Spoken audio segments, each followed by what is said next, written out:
Hey guys, welcome to Priyanka Subbarao vlogs. In జనరల్గా మనం ఫుడ్ని ఎంత కాంప్లికేటెడ్ చేస్తే అంత న్యూట్రిషన్స్ వాల్యూస్ అందులో ఉండవండి. సో సింపుల్గా చేసుకునే ఫుడ్లోనే చాలా హెల్దీ న్యూట్రియంట్స్ అన్నీ కూడా ఉంటాయి అన్నమాట. అండ్ మన గట్ హెల్త్ కూడా చాలా మంచిది. ఈరోజు అయితే నేను నార్మల్గా నా దగ్గర ఉన్న వెజిటేబుల్స్ అన్నీ కూడా జస్ట్ కట్ చేసి అందులో ఉప్పు, పసుపు, కారం, pepper powder and jeera powder వేసి జస్ట్ సాటే చేశాను. కొంచెం లాస్ట్లో సోయా సాస్ వేసాను, అది వేసుకోవచ్చు లేకపోతే లేదు.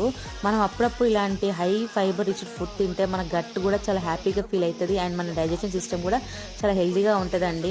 కొంతమంది ఎక్కువగా నాన్ వెజ్ తింటూ ఉంటారు, వాళ్ళకి కాన్స్టిపేషన్ ప్రాబ్లమ్స్ ఇంకా గట్ ప్రాబ్లమ్స్ ఉంటాయి. సో అలాంటి వాళ్ళు ఏం చేస్తారంటే అప్పుడప్పుడు ఇలా వెజిటేబుల్స్ వీక్లీ ట్వైస్ థ్రైస్ అన్నీ వేయించుకొని తింటే చాలా టేస్టీగా ఉండిద్దండి. ఇందులో మీరు మష్రూమ్స్ యాడ్ చేసుకోవచ్చు, కావాలంటే కొన్ని చికెన్ పీసెస్ యాడ్ చేసుకోవచ్చు. చాలా హెల్దీ రెసిపీ అనమాట.